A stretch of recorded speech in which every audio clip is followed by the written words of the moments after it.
You move your bills super fast. Take that as a compliment. You know what I mean? Wow, this is way too close. Okay, let's get these curtains down. Boop. All right. So we have 8 presidents left on the list. There is not much left to do. I'm not going to go over what we've done so far. We're going to get a pretty thorough education on the list. I will pull up the list of where we left off. Let me see where it is. You'd think I'd have it ready. It was ready up until about 5 minutes ago when I closed it like a moron.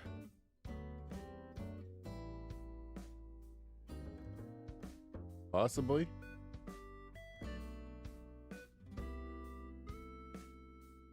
Tier list. I'm just going to type it in. President's tier list. Could this possibly it? No, that's not it. That's the one with the furry animals. Tier list. President. This is it. Here it is. It's even updated. Okay. All right, let me get all of these back down. Okay, so you can sort of see where we left off. I sort of have the list here. Like George Washington's up there in D, and John Adams is in C, all that blah, blah, blah. We've only got 8 left. Those 8 that we have left are down here. We have our friend President Barack Obama. We have Dwight D. Eisenhower. Let me get on the actual music that we'll be rolling with tonight. Got ourselves some synthwave radio like we normally do. Could just be like a pleasant background noise. Let me do a random sound effect to see where we're lying. You want a cube of fruit? No, I'm not into fruit. That sounds about right. All right, let me know if something needs updated right there. So the 5 presidents we have left are James Monroe. He told Europe that they could suck it. Martin Van Buren. He gave a boat to Commodore. Or no, he served 1 term, but he wasn't bad. William Henry Harrison. He'll be relatively quick because he died early. William Howard Taft. He was big and fat and had a mustache. Franklin D. Roosevelt. He beat the Nazis in the war. Harry S. Truman. He dropped the bomb on Hiroshima. Dwight D. Eisenhower kept the commies well in hand. And finally, Barack Obama. He didn't show up until after the song was released. So he unfortunately doesn't get a lyric for that. So we're going to go ahead. We'll start. I'm not going to do any fancy wheels or anything. This is just getting through the remainder of the list. We're just going to do this piecemeal. Like we're going to start with James Monroe. I went ahead and went to PBS President's YouTube site. I'm pretty sure it was made for children, but I'm sure it will suit our purposes here. So let's take a look at what PBS 60-second Presidents thinks about James Monroe. James Monroe was a teen revolutionary. Born 1758, he dropped out of college to fight in the American Revolution. In Washington crossing the Delaware, Jimmy is holding the flag. He negotiated with Jimmy? France to buy the Louisiana Purchase for Jefferson and served as Secretary of State for James Madison. By 1816, he was super qualified to be president. His presidency became known as the era of good feelings because America was feeling great. The War of 1812 was over, and everyone was feeling good. U.S. is doing good and feeling good. Thanks, President Monroe. patriotic. Also, the Federalist Party collapsed, and Monroe and his Democratic-Republican Party buddies had only each other to argue with.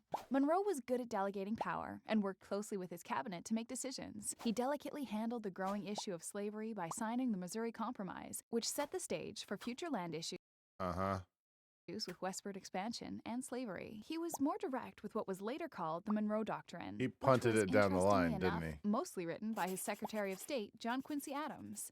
America told Europe, you stay over there, we'll stay over here, and there won't be any more problems between the two. He also added Florida through a treaty with Spain. So pour out some of your next glass of OJ for him. No. No, I'm not gonna do that. What was his opinions on slavery? Like, did he have slaves? Let's find out what's actually going on in the world of James Monroe. So, excuse me. James Monroe's best thing, according to ChatGPT, was promoting the Monroe Document. James Monroe is best he's best remembered for his foreign policy initiative known as the Monroe Doctrine. Announced in 1823, this doctrine was a pivotal moment in U.S. foreign policy, establishing a clear stance against European colonialism in the Americas. So basically, he told Europe to piss off and stay on their side of the ocean, which apparently was his best thing. If his opponent had won, America may have been a little more internally developed. Like, they were more federally involved and did not really care about what was going on with the with Europe. What was the worst thing he did? Advocated for the resettlement of freed slaves back to Africa.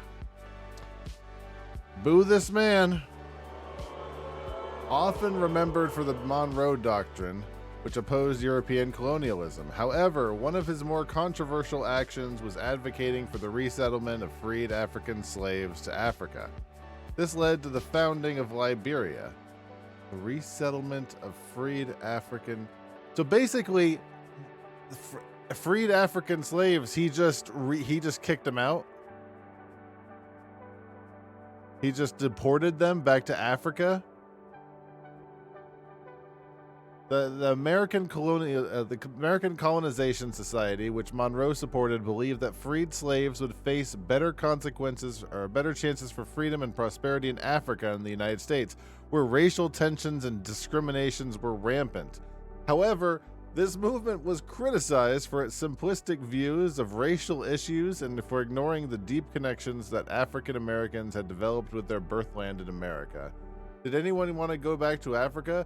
I mean, not like strapped to a boat and sent back across. Like, it's basically like, yeah, I'm sure they would have loved to go home, but the colonial conquerors had already destroyed their home by that point. So it was pretty much, you know, the PETA way of thinking of things. Like, hey, your dog would be better if you just put your dog out in the streets. But your dog has never, and I don't mean to, you know, obviously I don't mean to relate slaves to dogs, but hear me out here. It would be like releasing your pet out into the wild, which basically, you know what? Fuck that. Back in those days, that's what they considered African Americans, as worse than pets, as slaves. So it was basically saying, look, you have nothing. You have nothing but the shirt on your back. Here, go out into the wilderness. You'll figure it out. So, I mean, it kind of was the basic equivalent to them of how we treat animals today, which, you know, I'm not really treading any new ground here. The question is, was it good to send them back to Liberia? I don't know. I don't have that much knowledge about that. I do know that what they shouldn't have been deported from America. They shouldn't have been resettled. I don't think that was a good idea. That's gonna put him low down on the list. Let's talk about his love life. James Monroe tied the knot with Elizabeth Courtwright in 1786. I agree, Kitty. I think for the most part we've gone a little better since, you know, 1786, but you know, then again, Elizabeth hailed from New York and was celebrated for her stunning beauty and elegant grace, qualities that made her stand out as the First Lady. Their union was marked by harmony and companionship and 3 kids. No scandalous affairs. Elizabeth supported her husband but played a pivotal role in the societal life of the presidency. Normal, boring marriage. Nothing exciting there. What about interesting facts? James Monroe, one of his less known and more bizarre facts was that he was the last president who was a founding father, and his tenure marked the end of the era of good feelings, characterized by a sense of national purpose.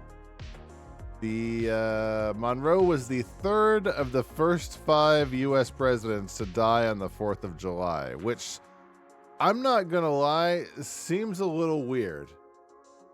It seems a little weird that there were 5 presidents and 3 of them they died on the 4th of July. That seems very, unalive pacting to me. I'm not. His favorite foods. Like Jefferson, Monroe enjoyed French cuisine, but his specific preferences were less documented. Monroe reportedly had a spaniel, and as per Jonathan Colton, James Monroe told Europe that they could, and I'm quoting here, suck it. So here's our presidential tier list. This is James Monroe, this handsome chap right here. He's here on the chopping block. He's right under my big dumb beak. Let me get this screen a little bigger. There he is. There, no, that way. There he is. All right. He supported the Monroe Document, or the Monroe Doctrine, which basically kept colonialism out of the colonies, which was a good thing. But deporting freed slaves to Africa really doesn't seem super great. But I don't know. Let me see over here real quick. Monroe slaves. 49 enslaved individuals were living at his plantation in Highland. This amount of enslaved labor made Monroe one of the county's largest slave owners. Ooh, this man. Yeah. I don't see any particularly... I'm willing to put him at the bottom of D. Actually, I don't see any reason to keep him out of F. I'm not in a particularly charitable mood. Oh, look at that fox down there on Rourke TV. I'm not in a particularly charitable mood to the presidents today, so I don't see any particular reason why James Monroe doesn't belong in F. Let me update the list here. Big old fat F. Big old fat goose egg for Monroe. Let's get rid of you. Next on the list,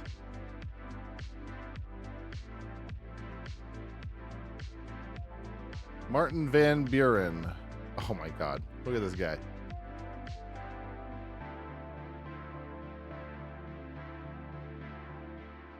Look at this. Look at this mad scientist looking chap. Let's take a look at this. Monroe. Where are you? Not you. Martin Van Buren. That's our next one. Martin Van Buren was president from 1837 to 1841. Let's see what PBS Kids for Presidents has to think about Martin Van Buren.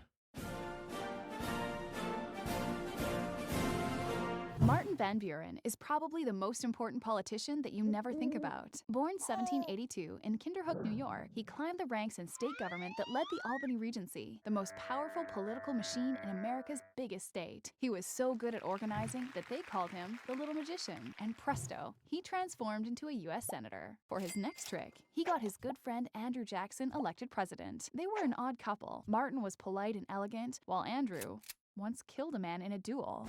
But they both believed in small government and rewarding your friends for their support. In 1828, Van Buren unified Jackson's supporters across the country to form the Democratic Party, and he managed the first modern-looking presidential campaign. Van Buren ended up as vice president, then conjured up his own election in 1836. Unfortunately, Wait. He was the vice president of Andrew Jackson? During the Panic of 1837, the worst economic collapse America had ever seen. What's more, there wasn't a national bank to keep things stable, because Jackson got rid of it the year before. Oops. Van Buren also refused to annex Texas because he didn't want to deal with the issue of slavery expansion. He was more interested in furthering his political career than making a controversial decision. In 1840, voters made Van Buren disappear.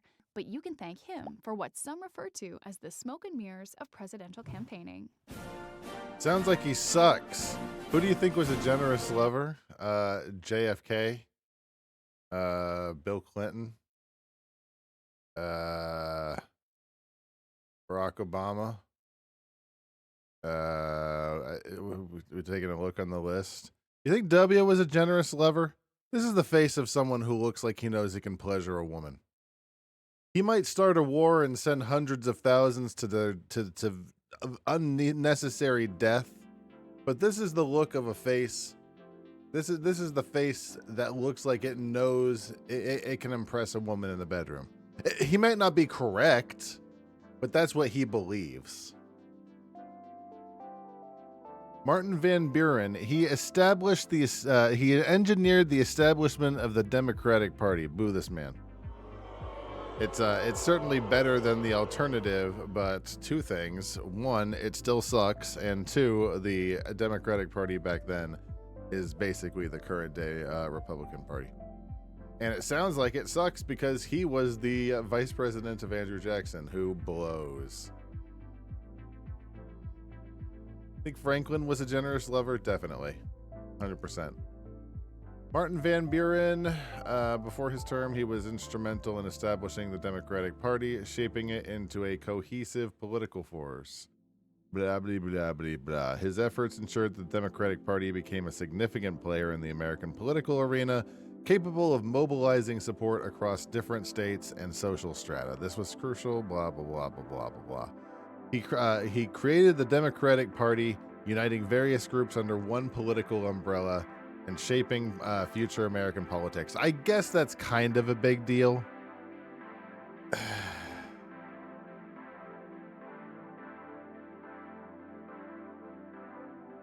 I don't know if I like that. I don't know if I like the. I kind of wish that there was not these giant conglomerate parties. I wish there was more fractured party systems, so there wasn't two groups collecting all of the money and using it to convince your grandma who to vote for. That's how it's always been. Continued the Trail of Tears policy. Boo this man. Why wasn't that in the video, PBS? Worst thing. Okay, that's not even on there. All right. Let me take a look.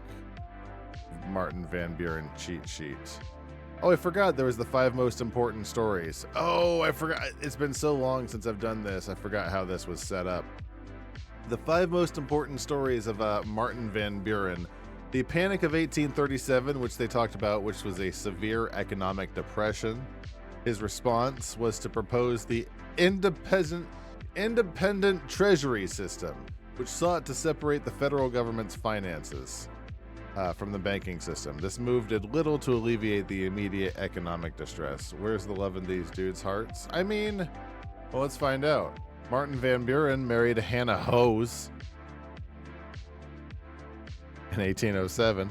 They had a deep personal connection, sharing a common Dutch background and a preference for speaking Dutch at home. She died in 1819, years before he became president, and he never remarried. What else happened during the Martin Van Buren presidency? The Amistad case occurred, where Africans mutinied aboard the slave ship Amistad. Although the case was resolved after his presidency, his administration's stance reflected the complexities of slavery. Oh, it sounds like he didn't do very well. When ChatGPT says, like, due to the complexities of the time, he did real bad, didn't he? He did some bad things when it came to the slave relations of the time. Trail of Tears continuation. Van Buren inherited Andrew Jackson's policy toward Native Americans, notably the Indian Removal Act. He oversaw the continuation of the forced relocation known as the Trail of Tears. Cool. Sounds like a cool guy. Sure, I'm glad they voted for him. Van Buren navigated tensions with Britain related to uprisings in Canada. Van Buren's presidency was also marked by the intense debate over slavery. He supported the gag rule, which prevented the discussion of anti-slavery petitions in Congress. Sounds like this guy is getting a big fat F to me. Big fat F. Fashion icon, Van Buren was known for his impeccable sense of style. He was particularly noted for his sideburns, which became quite fashionable during his time. And apparently, he was the origin of OK. It's believed that the term OK became popularized due to Van Buren's nickname, Old Kinderhook, from his hometown. By the way, as always, this is, Chat GPT assisted, so trust all this with a grain of salt. His supporters formed the OK Club, which is kind of like a dick club, but it's the OK Club. It helped popularize the term. The obscure quote is often attributed to Van Buren.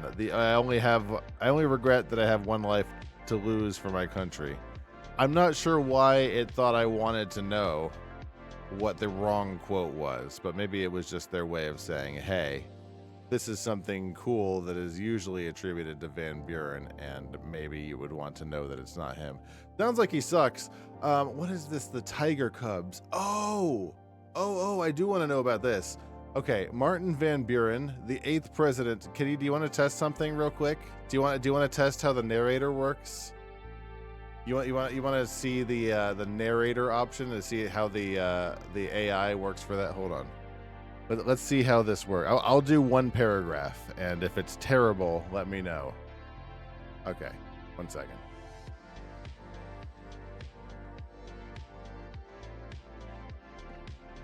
Martin Van Buren, the 8th President of the United States, indeed received an unusual gift during his presidency.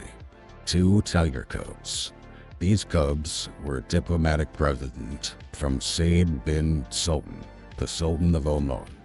In the 19th century, it was not uncommon for leaders and dignitaries from different countries to exchange exotic gifts as a sign of goodwill and to strengthen diplomatic relations. Such gifts were symbols of the wealth, exoticism, and power of the giver's country. So how was that?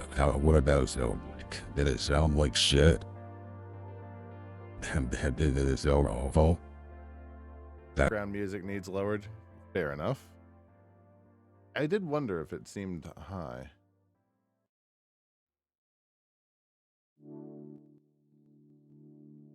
There we go. I'm going to do a random sound effect. Watch your ears. Smoking is for losers. Vaping is for douchebags. Okay, cool. Good to know. However, I won't overuse that one. However, when Van Buren received the tiger cubs, the U.S. Congress intervened, deciding that it was not appropriate for the president to keep them as personal pets. The reason for Congress's intervention could include concerns about safety. Mr. President, we're concerned about the tigers. The suitability of the president's residency for housing wild animals. I want to be a douchebag. Do you have 9 hats? And the principle of accepting such extravagant gifts, which could be seen as compromising the integrity of the office. So Congress made him transfer the tiger cubs that were given to him from the Sultan of Oman. They had to go to a zoo. Where are we ranking this shitbird? It seems like he sucks. I'm going to put him right over here. God, how far down do I want to put him? I feel like he deserves to be right over by his buddy Jackson. What did he do that was positive? What did he do that was positive? Established the Democratic Party. That was it. Yeah, I don't see any reason that he continued Andrew Jackson's thing. He deserves to be right down there with Andrew Jackson. Hello, Micah. How are you? Well, happy April Fool's Day. Or morning. Probably not even April Fool's Day anymore. He hung with Jackson. Yeah, he deserves to stay right down there at the bottom with Andrew Jackson. But fortunately, we don't have to talk about him anymore. Van Buren seems like he sucks. That said, Jonathan Colton's thing was he served 1 term, but he wasn't bad. Oh, there was a couple other things about Martin Van Buren that we didn't bring up. We brought up his marriage. His marriage was marked with love, but she died early. Any interesting facts? Okay, and the tiger cubs. Nope.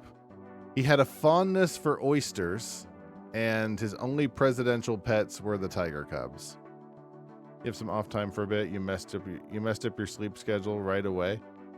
I'd say I don't recommend that, but my sleep schedule's been terrible lately. I've been getting up all the time lately. Kitty knows. It's just for every now and then, it's just there will be like an hour or two where, like, after going to bed, where I'll just get up, like, it just can't fall asleep. I think that's called insomnia, and I'm explaining it to you like you're stupid. I'm sorry. William Henry Harrison. That's number 9. That's the next president on our list. He is up on the chopping block right now. He's a bit of a winner. Let's take a peek at him. 1841 to 1841. He wasn't here long. William Henry Harrison is the only man who made no mistakes as president because he died after 32 days on the job. Okay, no, sorry, that's not true. Just because he died early doesn't mean he was a good president. Let's talk about how he got that job. Harrison was born to a prominent Virginia family in 1773. He sought fame as a military officer, fighting Indian tribes in the Northwest in the 1790s. Exercise is good for insomnia. I really need to remember to do that. Like, if I'm not able to sleep, instead of going into the kitchen and eating a big spoonful of peanut butter, I should just, like, walk around the house or something. Before long, he was the governor of Indiana Territory, and he was pretty good at It's a style negotiating at the confusing time. treaties that took a lot of land from Indians. Harrison was a national hero after beating an Indian army in 1811 at the Battle of Tippecanoe. He followed that up with a few wins during the War of 1812. Then he retired to Ohio and had a mediocre political career for 20 years. But the young Whig Seems a bit out of pocket. Party recruited General Harrison as a celebrity candidate after seeing how well the Democrats had done with General Andrew Jackson. The notorious Log Cabin Campaign of 1840 ignored politics and focused on personality. The Whigs fudged the details to making the aristocratic Harrison seem like a common man. He beat President Van Buren easily, but at age 68, He was up against Van Buren. No wonder he won. Van Buren, as previously discussed, sucked balls. he couldn't beat pneumonia. To prove he could handle the job at his age, he gave the longest inaugural speech in our history. On a cold, misty March day, he caught a cold. Just say, go home, you're old. I'm sorry, I didn't realize this was a thing about a current day presidency. Which turned into pneumonia. In April 1841, he became the first president to die in office. No follow up there. No nothing there. It's like, just because he died early, that's had nothing better to say about it than that. Whatever. He was known for, let me get the actual full list of info. His term was March 4th to April 4th. He was part of the Whig Party. His vice president was John Tyler, which is what got him into the presidency. He was married to Anna Sims Harrison. Let's see here. He was known for his military leadership, especially for the Battle of Tippecanoe. His lasting legacy and best actions are more tied to his military career. So his most notable military career accomplishment came when he was a leader. His role in the Battle of Tippecanoe. I don't know what he was in the Battle of Tippecanoe, but I wonder if he was a general. I don't know. It doesn't say. Hold on. I got a narrator for this. I contend that the strongest of all government is that which is most free. This quote reflects Harrison's views on governance, though his presidency did not last long enough to enact policies in establishing this philosophy. So he wanted free government, but he died. His worst thing was dying early. Battle of like 2,000 troops. I mean, yeah, there was a There was a lot of battles that had there was a lot of deaths during all of those conflicts. The ninth president, I think I told it to tell me what his worst thing was and not specifically about him dying early. Before his presidency, Harrison had a significant impact on Native American relations as a military leader and in various government roles. One of the most controversial aspects of his career was his role in the Treaty of Fort Wayne in 1809, where he negotiated with the Native American tribes to acquire millions of acres of land for the U.S. government. This action, among others, exacerbated tensions between Native American tribes, leading to conflicts such as Tecumseh's War and the Battle of Tippecanoe.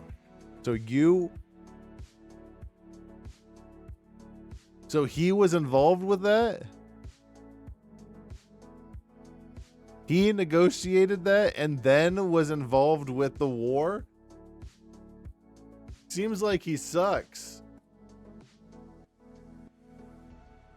He got them to get involved with treaties that gave away all their land for like a pittance, the same shit that they were doing to all Native American tribes back then. And then when they were like, hey, we kind of wish you didn't take all of our land, then he was involved with the fighting of them. I was going to give him credit for being involved with the fighting, but I think that's actually a detriment knowing what we know now. Well, give me your love life, buddy. You got to win some points back. William Henry Harrison married Anna Sims Harrison in 1795, had 10 kids. Jesus, get off her. Their love was a testament to enduring partnership facing the challenges of early American life together. Anna, often battling illness, could not be by her husband's side during his inauguration. It's like, sorry, I couldn't be with you. I was sick. Sorry you caught the plague. Sorry things got bad for you. Nothing super interesting there.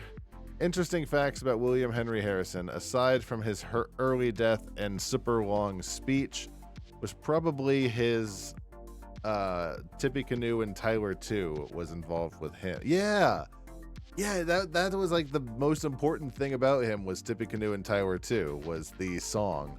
Hold on.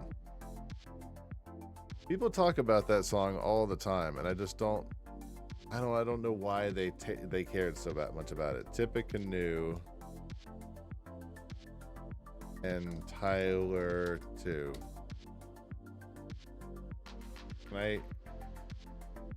We Might Be Giants sang it? Why'd We Might Be Giants sing it?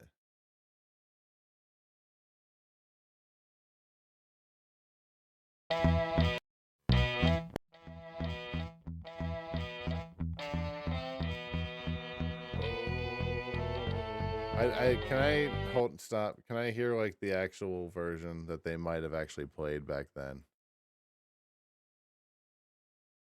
I want to like roll up into the tavern and actually hear what they might have heard. Oh, who has heard the great commotion? Oh, sorry. I pushed the wrong button. Sorry, that's probably really loud. Hold on, let's start over. That doesn't have my huge cough right in the middle of it because I didn't push the right mute button. Oh, who has heard the great commotion, motion, all the country through? It is the ball a-rolling on for Tippecanoe and Tyler too. And did she die after him? I'm not sure. And with him will beat little Van is a used up man. And with him will beat little Van. Sure, let him talk about hard cider, and lock cabins too. Will only help to speed the ball. Copyright. For Tippecanoe and Tyler too. For Tippecanoe and Tyler. Hey, this song came out in 1789. I think it's I think it's within fair use. Anna Sims Harrison died. He died in 1864. and its course will bring you through for Tippecanoe and Tyler too, for Tippecanoe and Tyler too, and with them will beat little Van as a used 1864? and with them will beat little Van. 1864?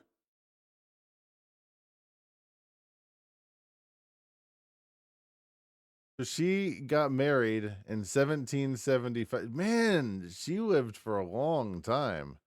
She got married when she was 20 and then lived on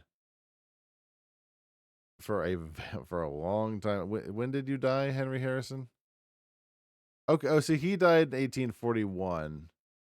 Okay, so she died 23 years after he did, if that helps. Interesting facts. We already saw that. Harrison's preference were well known, but being from Virginia, he probably liked Southern style cooking. That's a wild presumption, but I'll allow it. Harrison had a goat and a cow. I'm kind of prone to put him in D. He worked with the natives to get them to get rid of their land, and then fought them when they had the gall to fight back. I don't really care. I'm gonna put him somewhere here in the middle. These are mostly. I don't care. Am I gonna put him above Jefferson? Maybe. Did he have any slaves?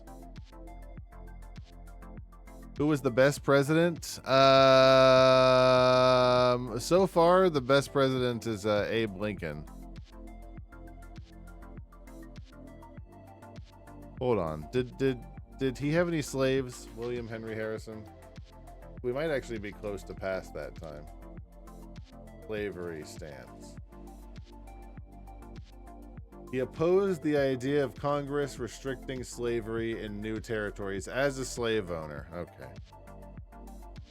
Drop him right down to the bottom of D. In fact, I'm not feeling generous at all. I'm putting him right at the top of F. No, nobody gets extra points today, especially being a slave owner. Elvis Presley had a twin brother named Jesse Garin Presley who died at birth. Yeah, it seems like he sucked, just like a lot of these people sucked. Oh, we got Taft. Taft's at least interesting. Let's get back to the list. Hold on. Taft was big and fat and had a mustache. Oh, and he's a walrus. Coastblade by Taft D. Walrus. Let's hear what PBS Kids has to say about Taft.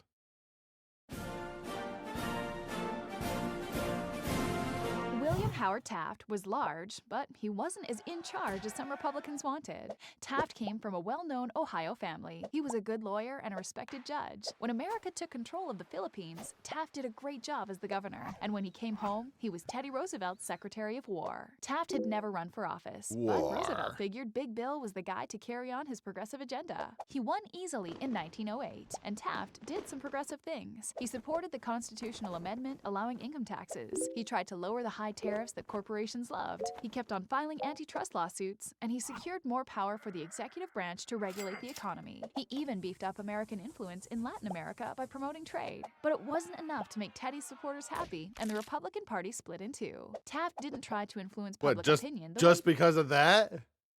That's all? That's all it took? One president being like not 100% on board and the entire party splits?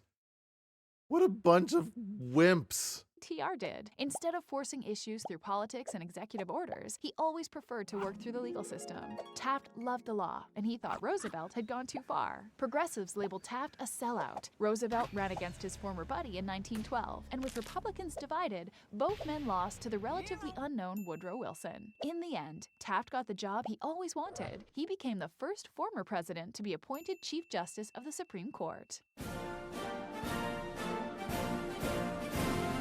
Yeah, see, that part's actually interesting, that he became a member of the Supreme Court. I wonder if a lot of presidents ended up becoming part of the Supreme Court, but Taft definitely did.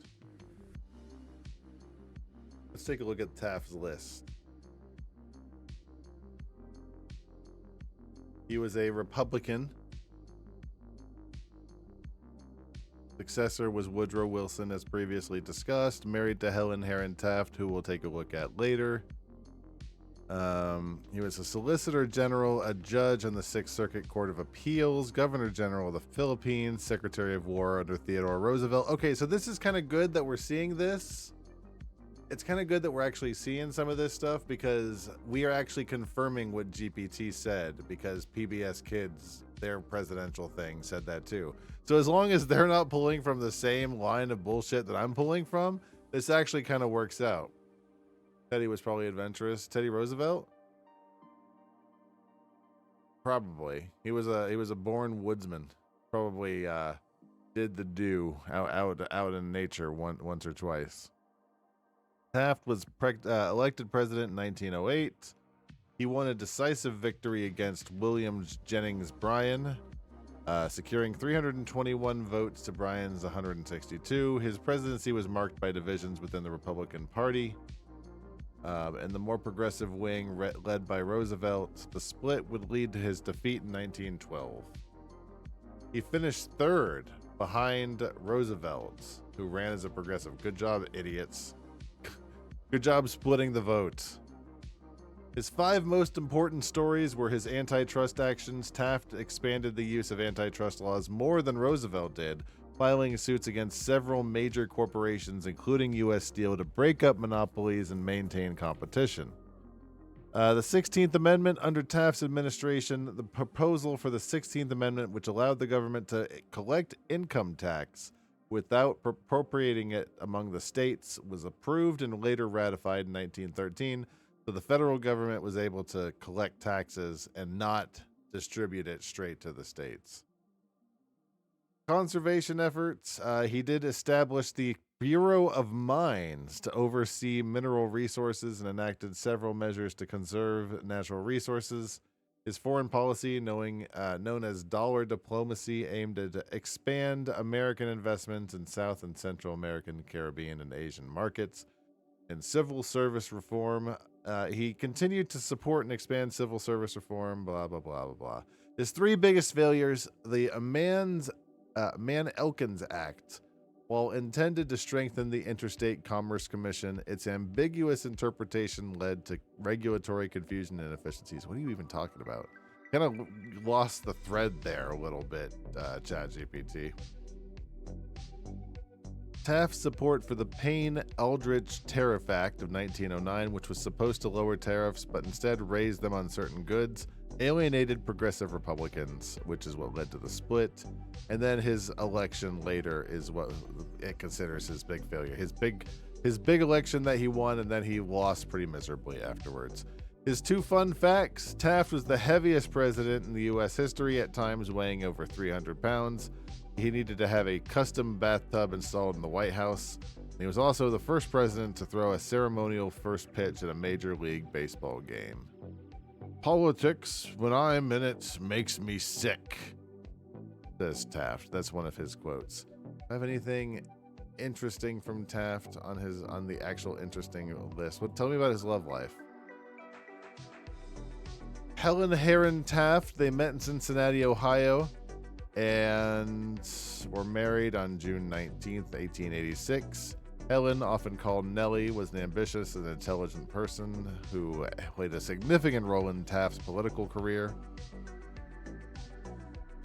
It said that she had her heart set on Taft becoming president even more than he did himself.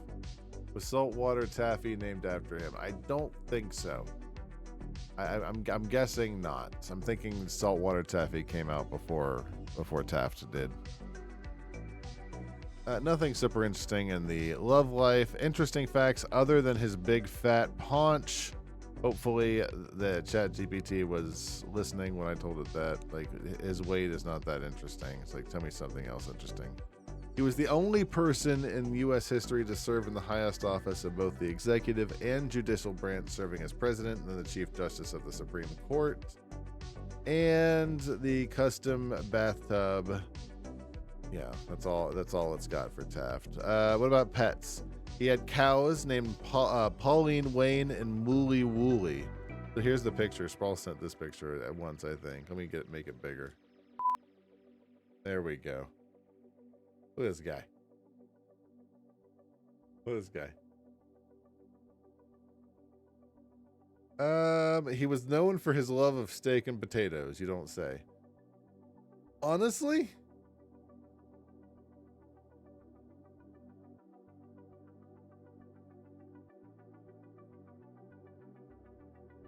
A broader approach to government has had a significant departure from progressive policies championed by his predecessor.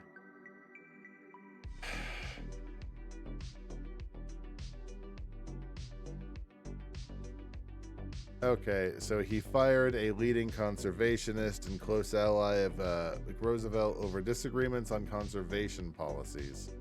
It seems like he did some bad crap, but not bad enough to pump him down like into D. I would say bottom of C would be more acceptable. I'm not going to fight about where exactly in C, but I think somewhere in C would be perfectly acceptable for Taft. Let me take a look at the list. Martin Van Buren, I'm pretty sure I put him in F, didn't I? William Henry Harrison. I think I put no.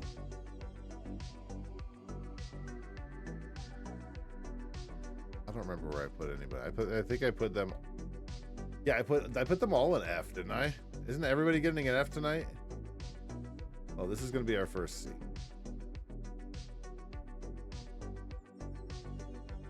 Yeah, it's these three here are all Fs. But we're going to get one C. We're going to put Taft at the bottom of C. F. F. C. Oh, next should be a good one. We're getting into more modern day presidents. We're getting into FDR, and FDR has some things people actually know a bit more about.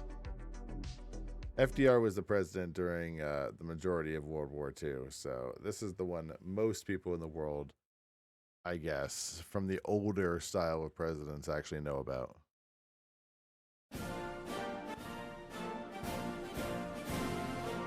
In 1932, the Great Depression was in full swing. Banks were failing, millions were unemployed, and farms were turning to dust. People wanted help fighting poverty, and the guy they elected was Democrat Franklin Delano Roosevelt, cranked down the quality. The rich governor of New York. FDR did. So you're saying that the majority of the presidents throughout history have a failing grade? Yep. America! Disappoint.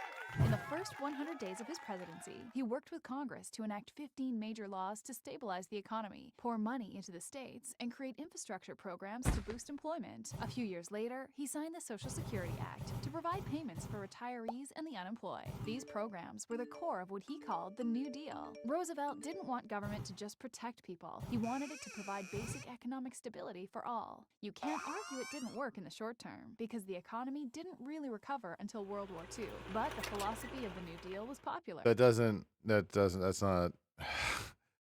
No, that's a logical fallacy. You can't. The entire economy changed during and after World War II. It changed so drastically that generations of life changed. You can't take credit for that.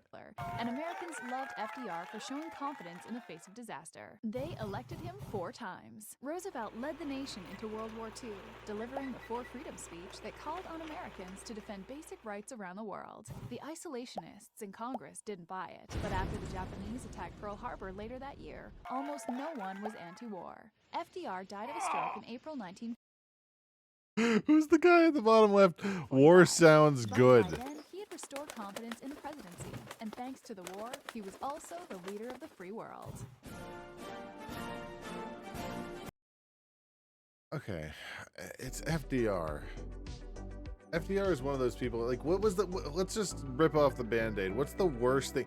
The internment of Japanese Americans. Okay, well, that was easy. 32nd president of the United States from 33 to 45. He was a Democrat. I think he was the one who caused the Democrat switch. Like, it was Republican up until FDR. He succeeded Harry Truman, the only president to have 4 different terms. Married Eleanor Roosevelt 30 years before he got the presidency. Had 5 children. Their marriage faced troubles, including FDR's affair with Lucy Mercer. Uh-oh. The only limit to our realization of tomorrow will be the doubts of today. Little orphan Annie liked him. Did she know about his affair with Lucy Mercer? ChatGPT did. Franklin Delano Roosevelt, born on January 30th, 1882, came from a wealthy family and was educated at Harvard College and Columbia Law School. Stricken by polio in 1921, which would, if my math skills are correct, would put him at 18 plus 21, which is like 39. Cool. He overcame his physical disability with immense personal effort. His political career began as a New York State senator, Assistant Secretary of the Navy, Governor of New York, and then the President. He led the United States through 2 of its greatest crises, the Great Depression and World War II. His 5 most important stories. Why did little orphan Annie like him? I've been wondering that ever since. Why? What was her deal? What was so important about FDR for little orphan Annie? Did she have other things going on than worrying about the president and presidents well before her time, even back then?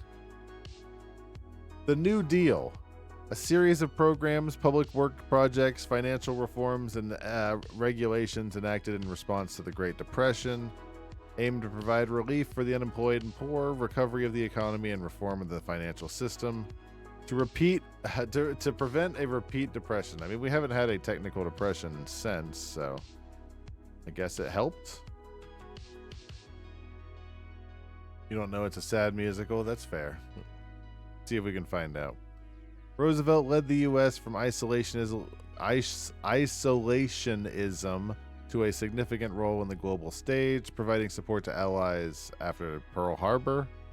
He established Social Security in 1935, creating a system of old age benefits for workers. Executive Order 9066, the controversial order which led to the internment of Japanese Americans over concerns of loyalty after Pearl Harbor. It's a deeply criticized aspect. Yeah, that's one way of putting it. The 4 freedoms. Roosevelt articulated the 4 fundamental freedoms. That's the 4 freedom speech they were talking about. I wonder if that's on YouTube. This is the first I'm hearing of this. 4 freedoms speech. Is it actually? It might not be on YouTube. Oh shit, it is. Oh god. I found one that's 2 minutes long. I found one that's 15 minutes long. And I found one that's 36. I'm going to do the 2-minute long one. As a matter of fact.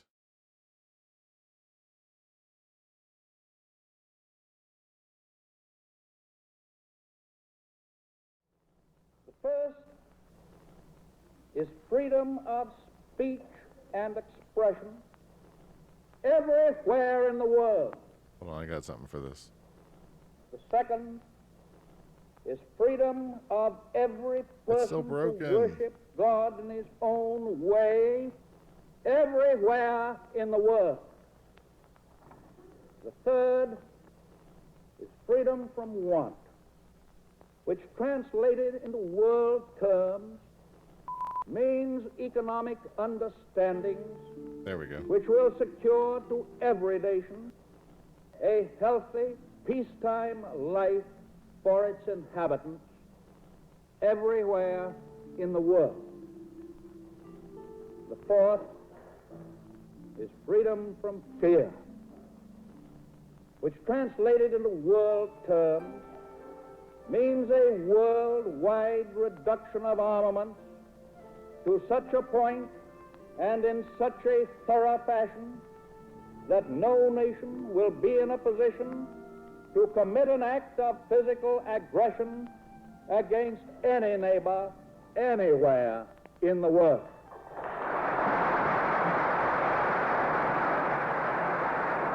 I mean, it's a good speech, I guess. It feels a little weird that out of all the stuff he did, that's one of the biggest things was that particular speech. It was fine. This nation has placed its destiny in the hands and heads and hearts The fingers, of its millions of the toes, free men and women, and its faith in freedom under the guidance of God. Hey, you three women. Freedom means the supremacy of human rights everywhere. Our support goes to those who struggle to gain those rights and keep them. There's nothing Our down strength there.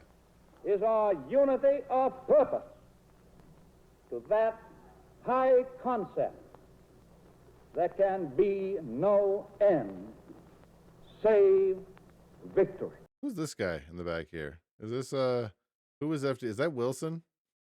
Wilson looks like he's falling asleep.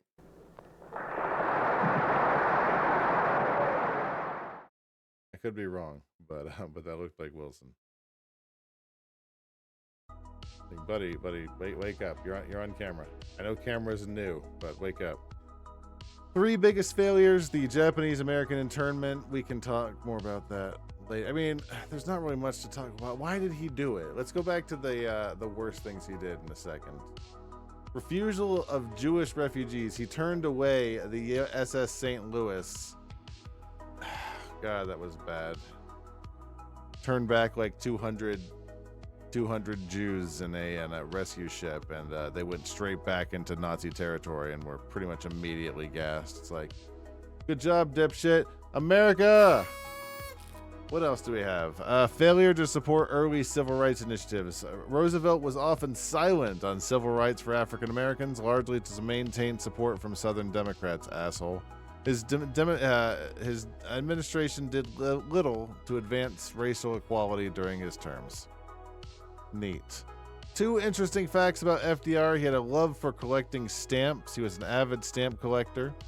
And he revolutionized presidential communication by using radio broadcasts known as fireside chats to speak directly to the American people in a warm and reassuring manner. What else do you got? Anything? Oh, we wanted to know about his affair. And we should probably talk about the internment. What else did he do? In 1942, following the attack on Pearl Harbor, he signed Executive Order 9066, which led to the forcible relocation and incarceration, the arrest, basically, of 120,000 Japanese Americans, most of whom were U.S. citizens or legal permanent residents. This decision was driven by fear, racism, and suspicion, rather than any proven loyalty or sabotage by disloyalty or sabotage by Japanese Americans. This act is widely recognized as a grave injustice and a violation of civil liberties. The broad historical view will, I believe, conclude that this policy was a mistake, Roosevelt himself speculated, showcasing the retrospective. Yeah, he didn't even get out.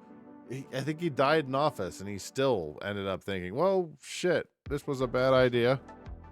Looks really bad, all things considered. We're fighting the Nazis.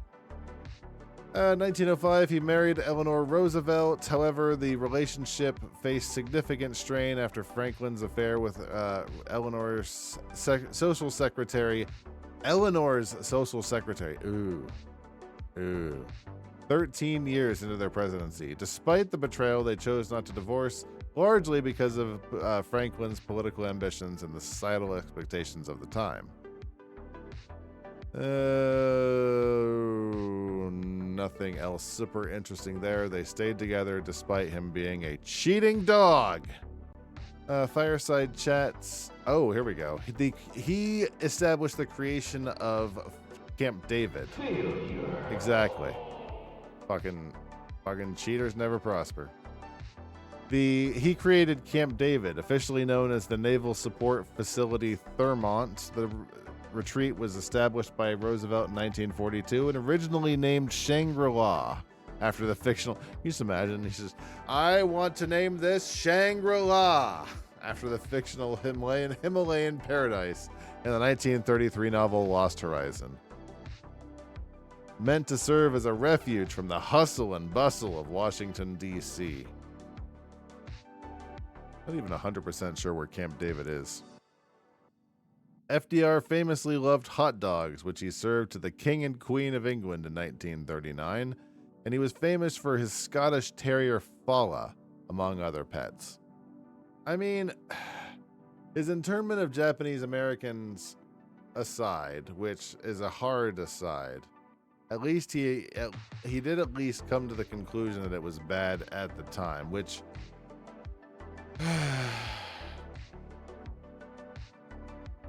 I have a hard time putting him above B for that. I might put him right at the top of B. Right up next to Biden. Right up next to Corn Pop.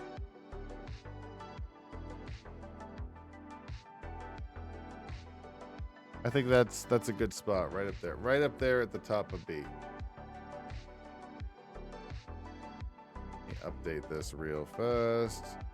FDR, and then like the next 3 presidents in a row. West Virginia or North Carolina? What do you mean? I don't understand. Next president is Truman. It is just about break time, so I'm gonna go ahead and take a quick break. Go ahead and stretch legs, get a snack, kiss your wife. I will be back in 3 minutes. Let's do the Twitch thing. So be right back. Oh, that Camp David. Gotcha. Thank you.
Didn't plan this right. I have a banana to eat, but I don't want to eat it like right into the mic, obviously. So let's get down into Truman. Excuse me. Truman came right after FDR. He was FDR's vice president, if I'm not mistaken. Let's take a peek at what Truman was involved with. I'm gonna mute my mic for a second so I can eat this.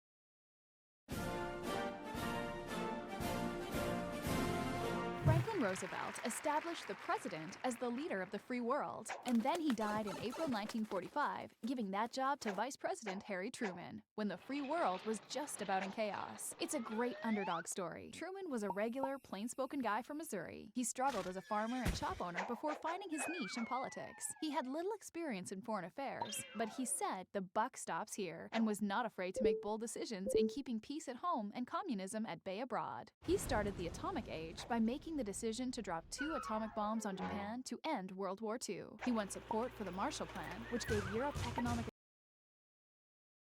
Did he just have a little frowny emoji for let's never do this again, frowny face? That's a little insensitive. Bombs on Japan to end World War II. He won support for the Marshall Plan, which gave Europe economic assistance to rebuild. He ended segregation in the armed forces, and he decided to fight the spread of communism.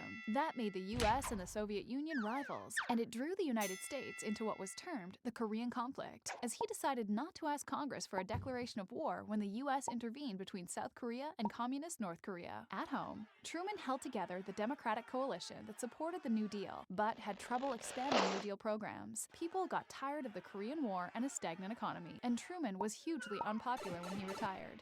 But he's now remembered as one of the most important presidents. Most important? By whom? Nobody considers, there's nobody out there putting Harry Truman at the top of their president importance list. Don't gaslight me. You had me right till the end.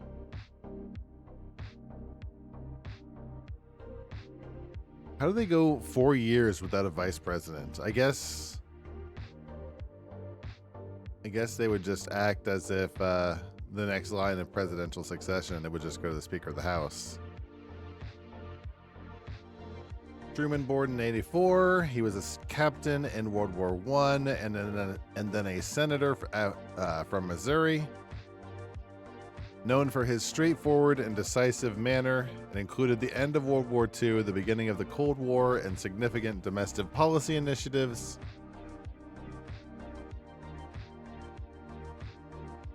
Bess Wallace, Truman's wife, married in 1919, known for her privacy and rarely took part in public life as First Lady.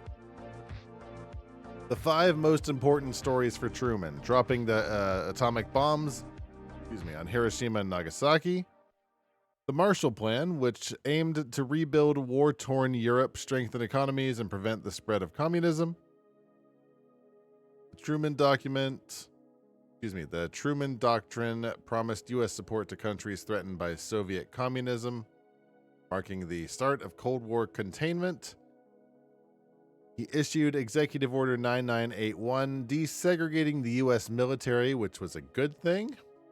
And his decision to enter the Korean War without a formal declaration of war was a controversial use of executive power. That would be... Oh man, could you imagine? All of these orders very much feel like Order 60. Order 66. Do it. The 3 greatest failures were the Korean War stalemate, which, that really more after him. The steel mill seizure, he seized it. 1952, he attempted to seize and operate steel mills to avert a strike during the Korean War. The Supreme Court ruled this action unconstitutional. McCarthyism. Truman's administration saw the rise of McCarthyism in the Red Scare. Critics argue he could have done more to prevent the widespread hysteria and violation of civil rights. 2 interesting facts. In the 1948 election, Truman conducted a 22,000-mile long, also hybrid, Mile whistle-stop train campaign, delivering fiery speeches that rallied the public and contributed to his surprise victory. And also, the most interesting fact was the Dewey defeats Truman newspaper. I'm sure you've seen it before. I think you just saw it in the thing. Truman, Dewey defeats Truman. Yeah, it's like one of the most famous pictures in history. Look how happy this bitch looks. Could you imagine? Could you imagine? Could you imagine? Could you imagine you think you've won the presidency and then it just all crashes down. I don't know anything about Dewey. What would have happened if Dewey had taken over, I wonder? Let me see. I actually asked it this on most things. We take a look at Truman. If Dewey had won, Europe might have taken longer to fix up, and the U.S. Oh, wait, here we go. American might have seen a more conservative post-war domestic policy and potentially a less aggressive foreign policy in Europe. He might have been less inclined to commit such extensive financial... Oh, so he sucks. So he was an isolationist. Oh, well, screw him then. I don't feel bad at all. Where is FDR? No, that's not FDR. Where is Truman? I'm inclined to put Truman fairly high.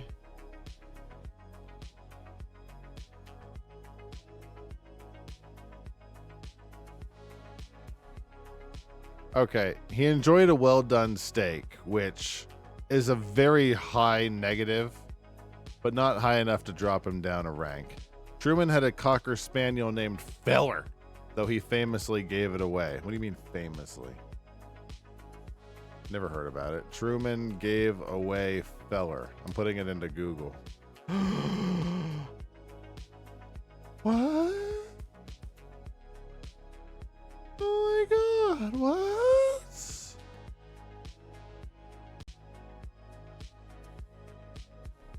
Piss off. Why'd they do this dog so dirty? Oh, I need to know more about the dog.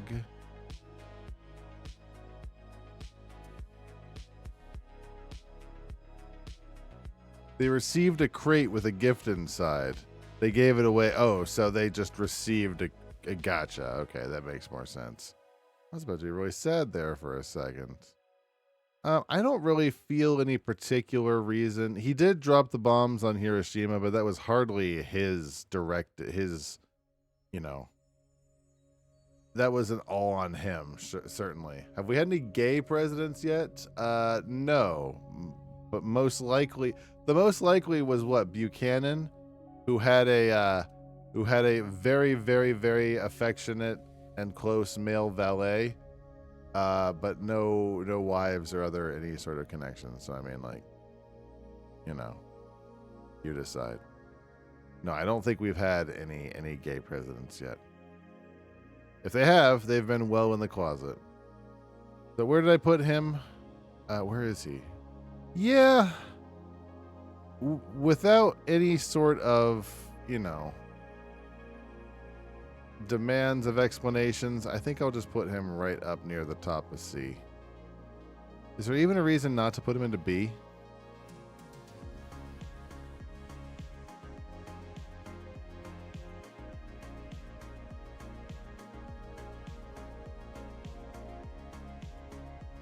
I don't really see a reason not to put him into B. Like right up next to Lyndon Johnson. He was involved with Vietnam. Might as well put old Truman next to him. Get two of those things involved. Two of those involvements right next to each other. Eisenhower, we got two left. We got Eisenhower, and then we're jumping several decades to get to President Barack Obama. So let's see what they have to say about Eisenhower. General Dwight Ike Eisenhower managed the victory over Germany in World War II, then served as the first military commander of NATO. He was such a huge hero that both parties tried to recruit him as a presidential candidate in 1952. Ike decided to lead the charge for the Could you imagine that?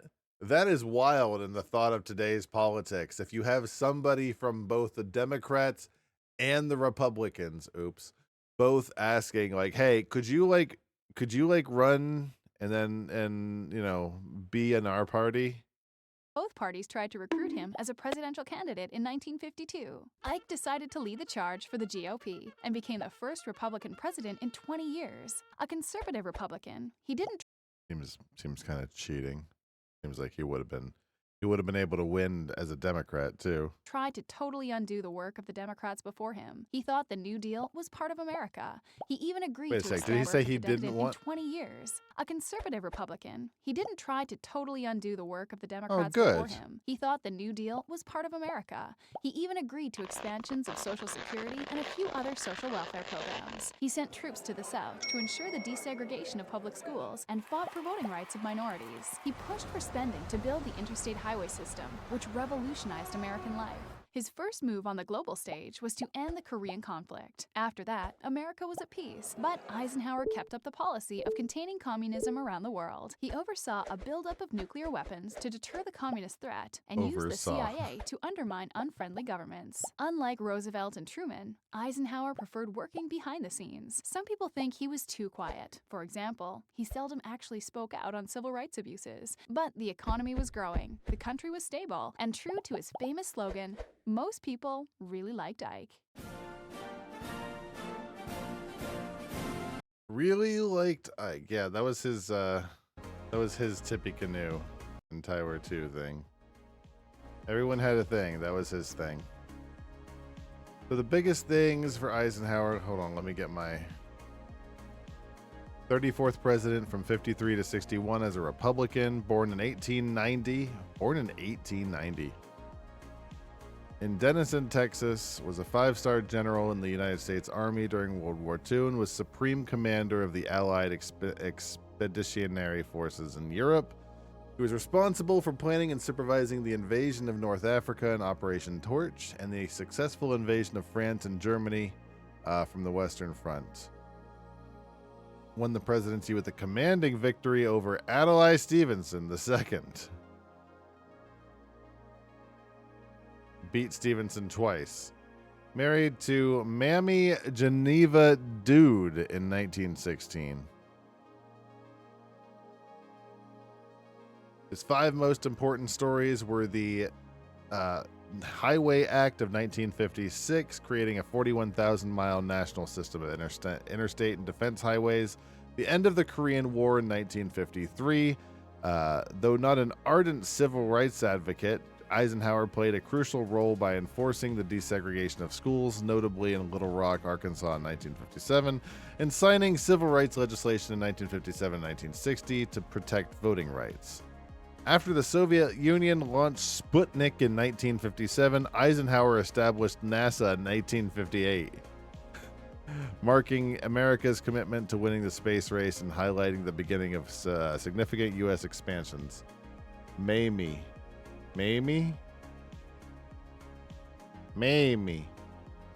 What? Mimi. I love memes. Cold War diplomacy. Eisenhower's who cares? U-2 incident. In 1960, the Soviet Union shot down an American U-2 spy plane, leading to a major Cold War embarrassment for Eisenhower, as he was forced to acknowledge the aerial spy missions. Mammy. Did I say ma'am? No, it's M-A-M-I-E. Pronounced Mamie? Oh, I guess that makes sense. Mamie. Yeah, it's basically the Soviet Union shot down one of our spy planes, and we had to be like, oh, you knew about the spy planes? Yeah, are bad. Eisenhower's handling of the 1956 Suez Crisis, where he pressured Britain, France, and Israel to withdraw from Egypt, was criticized for not supporting allies, potentially encouraging Soviet adventurism. and often criticized for not publicly confronting Senator Joseph McCarthy's anti-communist witch hunts. He was an avid golf enjoyer, playing more than 800 rounds during his presidency, leading to an installation of a putting green in the White House lawn, and he had a particular style of short jackets, leading to it being named the Eisenhower jacket, which became a popular civilian fashion trend. The hell you say? Let me see this. Here's my Truman. No, Eisenhower jacket. I'm calling your bluff. Calling your bluff, ChatGPT. The Eisenhower jacket. History.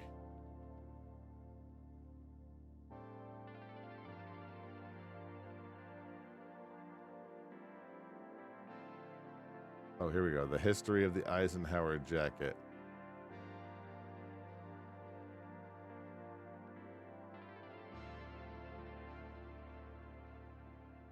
That's the Eisenhower jacket.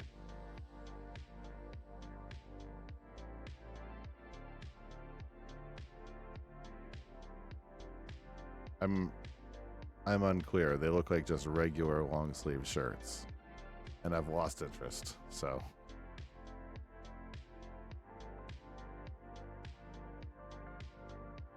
He was known to enjoy cooking and particularly enjoyed beef stew. Anything interesting in his love life? AKA Grandpa Coat? Fair enough. I mean, that really fits the style, I guess, from that time period. Bess was known for her reluctance to embrace the social demands of her role as First Lady, preferring a life away from the spotlight, which Truman supported. Good for him. Big round of applause for supporting his wife. Not that much. Okay, let's get back to the tier list. Let's see what we have. He did have a Weimaraner named Heidi, which I guess is what we're trying to display here. That's what ChatGPT gave us.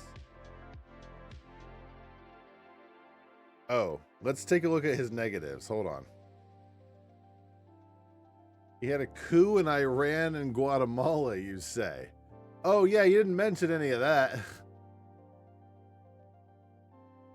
led to overthrowing the Prime Minister Mohammad Mossadegh, aiming to strengthen the Shah's power and secure Western oil interests. Operation PB Success ousted democratically elected President Jacobo Arbenz in an effort to prevent suspected communist influence in America. Sounds not great. I was going to give him a really good ranking, but that's going to drop him down a rank or two. I think I'm going to put you under Clinton. Actually, no, I'm not. I'm going to put you down with Taft because I can't be asked to consider where you two will actually be put. You're just like in the bottom of C, but you're on thin ice. Like not a huge fan of attempted coups. Finally, we have one more on the list. President Barack Obama. Let's see what PBS Kids has to say about this one. 2009 to 2017. Barack Obama's presidency was historic the day he was sworn in. He was the first black president of a nation that once... It's true. It's true. We didn't have to say it like that. Enslaved blacks. Obama's presidency was also the first black president of a nation that once enslaved blacks. Obama's presidency was also politically historic. 2008 saw both branches of Congress in Democratic control, with a supermajority in the Senate. What do you do with it? What do you do with it? Other than Obamacare, which was a really good thing. So Obama had a lot of latitude to deal with some major problems: a financial crisis in the housing market that had dragged down the economy, and a post-9/11 legacy of wars in Iraq and Afghanistan. In his first term, he was able to pass healthcare reform, financial sector reform, and a huge expansion in domestic spending to stimulate the economy. Republicans took over the House of Representatives in the 2010 elections. Although he won re-election in 2012, he faced an uncooperative Congress, divided government, led to legislative gridlock, and bitter partisanship. So the legacy of the Obama presidency won't be known for years. What do you mean don't? What do you mean will we continue? Did you make these during that time? When was this made? Hold on. Oh, screw it. I have a feeling we'll know pretty soon the legacy of the Obama administration. I mean, we already know about the Affordable Care Act and everything. Like let's go into it. President Barack Obama, do I have a thing for you? Best things for Barack Obama. Do I have like an actual like just a presidential main file? Data presidents. There we go. Barack Hussein Obama II, January 20th, 2009 to January 20th, 2017. Born on August 4th, 1961 in Honolulu, Hawaii. Made president as the first African American to hold office in the United States. Before his presidency, he served as an Illinois state senator and a U.S. senator from Illinois. Huh? So he was on the Illinois State Senate and then the U.S. Senate from Illinois. Okay, weird way to phrase that. He's a graduate from Columbia University and Harvard Law School, where he was the first African American of the Harvard Law Review. 53% of the popular vote versus John McCain. He was reelected with 51% of the popular vote versus Mitt Romney. He's married to Michelle Obama, née Robinson, with whom he shares two daughters, Malia and Sasha. The Obama's relationship has often been highlighted as a core aspect of their personal life, showcasing a partnership that has remained strong, blah, blah, blah, blah. Affordable Care Act. Signed into law in 2010, the Affordable Care Act, ACA, represented a significant overhaul of the U.S. healthcare system, aiming to reduce the cost of healthcare and increase insurance coverage. Debatable, but certainly better than nothing.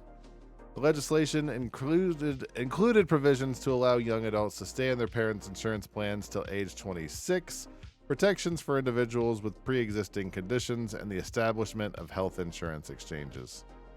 That's a good thing. Those are all good things. I mean, kind of. Most of it. Death of Osama bin Laden. In May 2011, Obama announced that the United States had conducted an operation that killed Osama bin Laden, the leader of Al-Qaeda in Iraq. Hold on one second. Fuck that guy. This was seen as a major victory in the fight against terrorism and a fulfilling of Obama's promise to bring bin Laden to justice. The Paris Agreement. Obama played a key role in negotiating the Paris Agreement on climate change, signed in 2015. The agreement united countries around the world in committing to limit global warming and reduce greenhouse gas emissions.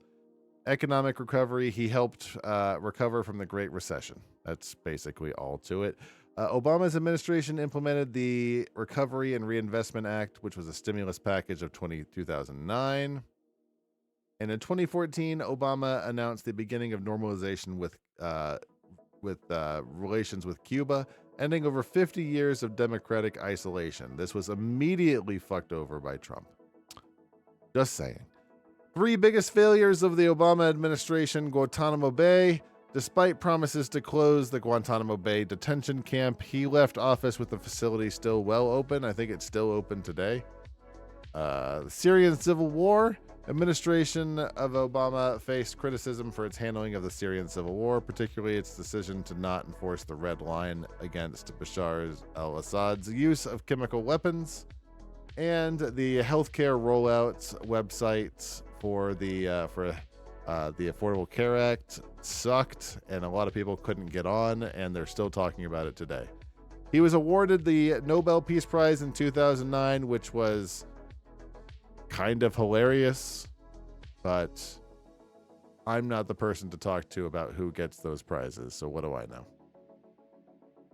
During his presidency, the White House brewed its own beer, a first, the White House Honey Ale, made. I feel like it can't possibly be the first beer produced at the White House. That can't be true. The White House Honey Ale, made with honey from the first family's beehive, was served at various events. We are the ones that we've been waiting for. We are the change that we seek. This quote from Obama's speech from his presidential campaign encapsulated the message for hope, blah, blah, blah, blah, blah. What else do we have for Mr. President Barack Obama? His administration's use of drone strikes has been criticized. The Bureau of Investigative Journalism reported that the drone strikes killed between 384 and 807 children, including between 183 and 207 children. Obama defended the drone program as precise and necessary for U.S. security, but critics argued it violated international law and increased anti-American sentiment. Yeah, the drone strikes weren't great. War is hell. They weren't great. I wish I found a better way, but not the person to talk to about that. The first social media president, with giant air quotes, Obama skillfully used platforms like Twitter, Facebook, and even Reddit to communicate directly with citizens. Moreover, Obama's personal interests and hobbies added an intriguing layer to his presidency. He was known for his love of basketball, playing games with White House staff, and even appearing on ESPN to fill out the NCAA tournament brackets, which I think he did like a bunch of times. I mean, good on him. So what are really his, other than the drone strikes, which, you know, they're bad. They're bad. They really are. But all presidents have had that problem in the recent history.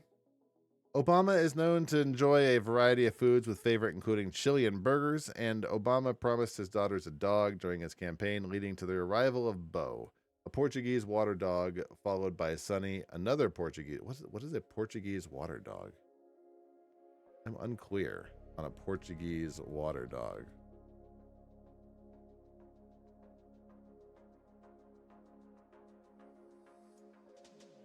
Oh, look at that fluffy boy. I don't like that. Look at that fluffy boy. I mean, do I really have a reason not? Is S too much?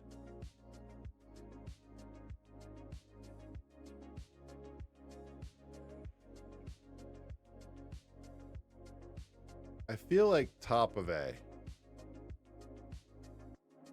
I feel like he did not accomplish. I feel like it would be insulting to put him into S. He did not accomplish enough during his time of having both the House and the Senate. That is a failure on his part and the part of his team. Also, he didn't close Guantanamo Bay. Also, etc., etc., etc. Also, he ate Grey Poupon like a pompous bitch. That's apparently a big deal. What's also a big deal, though, is this is the whole list. Let me take a look at this here. Truman, where did I put Truman? I think I put him in C, right? I put Eisenhower in C.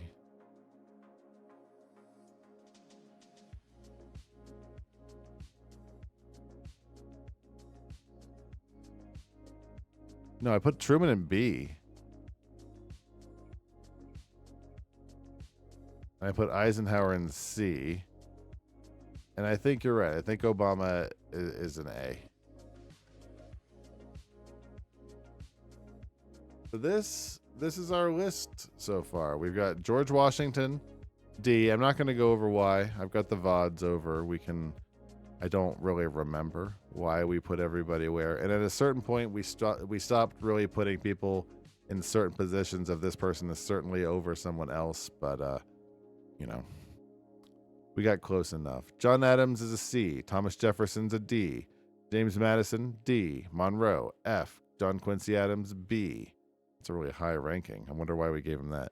Andrew Jackson and Martin Van Buren and William Henry Harrison and John Tyler and James K. Polk are all Fs. Combo Breaker, Zachary Taylor is a D. Too bad we're back to F. Millard Fillmore, F. Pierce, F. Buchanan, F. Lincoln, big ol' swing back around to S. The only S tier president we have on the tier list. And then we swing back around to F. In fact, damn near the bottom of the F. We got Andrew Johnson. Ulysses S. Grant is B. Rutherford B. Hayes back down to F. We can't stay out of F for too long. Although that said, I think this is our biggest stretch yet. Here we go. 3 Ds in a row.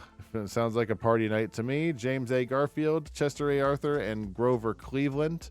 Benjamin Harrison is an A. I remember he had some pretty fantastic policies for somebody from his time period. Grover Cleveland was a D, like I mentioned before. William McKinley is a C. Don't remember why. I'm sure it was important. Theodore Roosevelt was an A. He did a lot of great things. Taft was a C. He did a lot of mediocre things. Wilson, C. Harding is a D, and Coolidge is a C. Hoover, going back to F. We haven't been in F for a while. In fact, I think we don't see F a little bit other than some few obvious exceptions coming up. Roosevelt, Franklin D was a B. Truman, right up there with him, was also a B. Where are we? Eisenhower, he had some issues. We dropped him down to C. Kennedy had some serious issues, which dropped him down to B. He would have been higher had some issues not happened. Lyndon B. Johnson firmly in B and perfectly okay with that, right in the middle of B. Dropping all the way like a rock down to F, we got Richard Nixon. Gerald Ford, C, he's only in C because he pardoned Nixon. That's one of the main reasons he's in C to begin with. Jimmy Carter swings back around up to A, only second to Obama. Where are we? There we go. Reagan down in F, probably in hell. George H.W. Bush, Daddy Bush, is in D. He is all the way at the top of D. I don't know what I was thinking, putting H.W. Bush all the way at the top of D, but I am willing to accept it. He is still in D, and I'll take it. Bill Clinton is in C. Had some issues, but still a good president. George W. Bush is an F, way down at the bottom of F. Here, let me get there we go. I'll post the actual picture in the Discord. Barack Obama, all the way up in A. Without the drone strikes and a few other, choice incidents, he would be higher. Donald Trump is flat down in F. Multiple reasons. The one that the ChatGPT gave was the separation of families at the border, which is the one I'm going to give. And Joe Hairy Legs Biden is right near the top of B. I think, gosh, that is a heck of a list. I'm going to post that in the Discord. It will be up for perpetuity. People are willing to do their own tier list. I'm happy to be done with the president. It's been a long time coming. I think I'm not even that early. I'm a little early, but instead of actually starting something, I think I'm going to go get a snack, watch something with my wife, call it an evening. We will be coming back to, let me do this so I don't screw up the background music. We'll be coming back to actual video games coming up soon. We're going to be doing some NES game shuffler. It's all going to be manual, so you'll see what happens. I kind of just want to play some NES games that aren't Mario games that I haven't really played before. It'll be interesting to see. You'll see. But that is going to be for a future night. It's not going to be tomorrow. It's probably going to be on Thursday, if I recall the list correctly. But tonight was fun. We got what we needed to do done. We took care of things that needed to be taken care of. And next time we'll have some fun in another venue. But until then, you all have a fantastic evening. I will see you later. Peace out. Make sure you vote in November. Some very cool stuff came out of the Florida Supreme Court today. So some relatively cool stuff. But voting is important. Make sure you vote. Bye.